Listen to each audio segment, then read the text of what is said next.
है मैक्सिको से दिल्ली पुलिस ने दीपक बॉक्सर को हिरासत में लिया है। दीपक बॉक्सर के ऊपर 3 लाख का इनाम घोषित किया गया था सरकार की ओर से। और देखिए जिस तरीके से आप पुलिस को बड़ी कामयाबी यहां पर मिली है। गैंगस्टर दीपक बॉक्सर को पुलिस ने हिरासत में लिया है, गिरफ्तार किया है।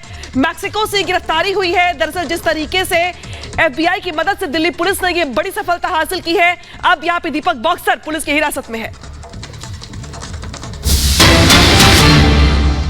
और इस बीच बड़ी खबर आ रही है, जिस तरीके से आपके खिलाफ बीजेपी ने एक बार फिर से हल्ला बोला है। आपके खिलाफ बीजेपी ने पोस्टर लगाए हैं। दिल्ली बीजेपी दफ्तर के भीतर यहां पे पोस्टर लगाए गए, जिस पोस्टर में केजरीवाल को बीजेपी ने भ्रष्ट बताया है और यह कहा कि भ्रष्टाचार से ध्यान हटा रहे केजरीवाल।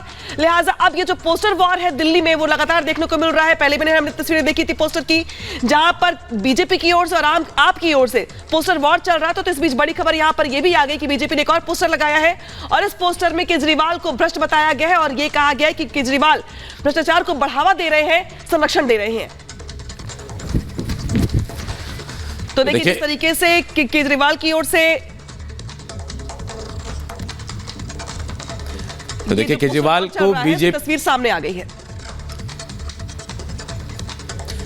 और देखिए एक तरफ सीबीआई को लेकर भ्रष्टाचार के बड़े बड़े आरोप लग रहे थे, उसके बाद दूसरी तरफ देखिए प्रधानमंत्री नरेंद्र मोदी ने सीबीआई को बड़ी छूट दे दी है। एक समारोह में, सीबीआई दफ्तर के एक समारोह में, सीबीआई के डायमंड जुबली समारोह में प्रधानमंत्री नरेंद्र मोदी ने कहा कि आप लोग जिनसे लड़ रहे हैं, जिनके खिलाफ कार्रवाई कर रहे हैं, बहुत ताकतवर लोग हैं, लेकिन आप रुके नहीं, हमारी तरफ से पूरा सहयोग आपको मिलेगा, आप बस आगे बढ़ते रहो। यानी प्रधानमंत्री नरेंद्र मोदी ने सीबीआई को खुली छूट दे दी है। रिपोर्ट आपको दिखाते हैं।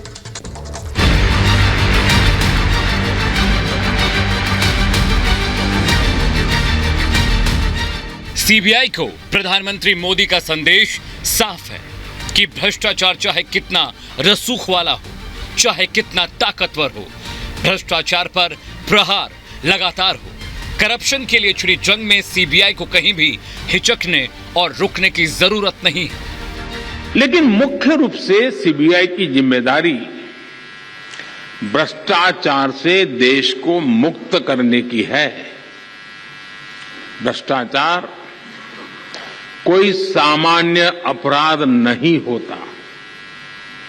भ्रष्टाचार गरीब से उसका हक छीनता है। भ्रष्टाचार लोकतंत्र और न्याय के रास्ते में सबसे बड़ा रोड़ा होता है। विशेष रूप से जब सरकारी तंत्र में भ्रष्टाचार हावी रहता है तो वो लोकतंत्र को फलने फूलने नहीं देता। भ्रष्टाचार प्रतिभा का सबसे बड़ा दुश्मन होता है। जब भ्रष्टाचार के खिलाफ वार पर सियासी हाहाकार मचा है, जांच एजेंसियों के एक्शन पर सवाल खड़े किए जा रहे हैं, तब प्रधानमंत्री मोदी ने सीबीआई को करप्शन के खिलाफ कार्रवाई का ग्रीन सिग्नल दे दिया।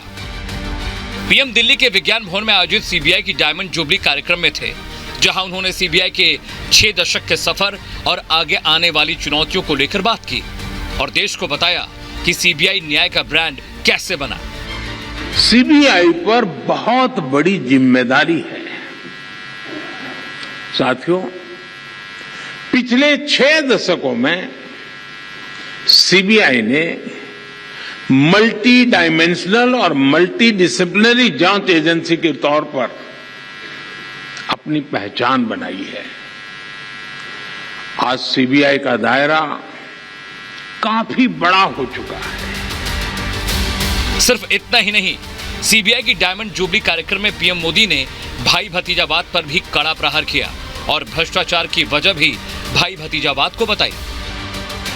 जब भाई भतीजावाद और परिवारवाद बढ़ता है तो समाज का, राष्ट्र का सामर्थ्य कम होता जाता है और जब राष्ट्र का सामर्थ्य कम होता है तो विकास अवश्य प्रभावित हो जाता है। दुर्भाग्य से गुलामी के कालखंड से करप्शन की एक लेगेसी हमें मिली है, लेकिन दुख इस बात का है कि आजादी के बाद के अनेकों दशकों तक इस लेगेसी को हटाने के बजाय किसी न किसी रूप में कुछ लोग उसको सशक्त करते गए। सीबीआई की स्थापना के 60 साल पूरे होने पर अपने 25 मिनट के भाषण में पीएम मोदी ने भ्रष्टाचार के खिलाफ सीबीआई को कार्रवाई करने की खुली छूट देकर भ्रष्टाचार मुक्त भारत की बात दोहराई, तो विपक्ष ने एक बार फिर जांच एजेंसियों की कार्रवाई पर सवाल खड़े कर दिए। आम आदमी पार्टी ने सीबीआई पर बीजेपी के इशारे पर काम करने का आरोप मढ़ दिया। सीबीआई ने किस पे कार्रवाई की? फर्जी मामले बनाकर भारतीय जनता पार्टी के इशारे पर सरकारों को गिराने, डराने, धमकाने और पकड़ पकड़ के जेल में डालने की कार्रवाई सीबीआई ने की, जो दिल्ली में हमें देखने को मिल रहा है और बाकी दूसरे राज्यों में देखने को मिल रहा है। ये वो दल, वो विपक्षी दल जो जांच एजेंसियों के घेरे में कब से नहीं है, 30 सालों से। आप बताइए, 2010 का दशक हो, 2000 का दशक हो, 1990 का दशक हो, कौन सा ऐसा नेता था जो जांच एजेंसियों के घेरे में ना रहा हो और कचहरी के चक्कर ना लगाता रहा हो? इन पार्टियों में से एक पार्टी का नाम मैं विपक्ष के लोगों से पूछता हूं, बता दें इनके नेता के ऊपर कभी ना कभी कोई भ्रष्टाचार का आरोप पिछले 30 सालों में न चला हो, सिवाय वो नई नवेली अजब अलबेली पार्टी को छोड़ के, क्योंकि वो तो पैदा ही 2013 में हुई। पिछले कुछ साल में भ्रष्टाचार के खिलाफ ताबड़तोड़ प्रहार हुआ है। विपक्ष के कई नेता जांच एजेंसियों के रडार पर हैं और अब प्रधानमंत्री ने तो सीबीआई को साफ कह दिया है कि कोई भी हो, कितना भी बड़ा और ताकतवर हो, कोई भी भ्रष्टाचारी बचना नहीं चाहिए। Bureau report, Republic Bharat.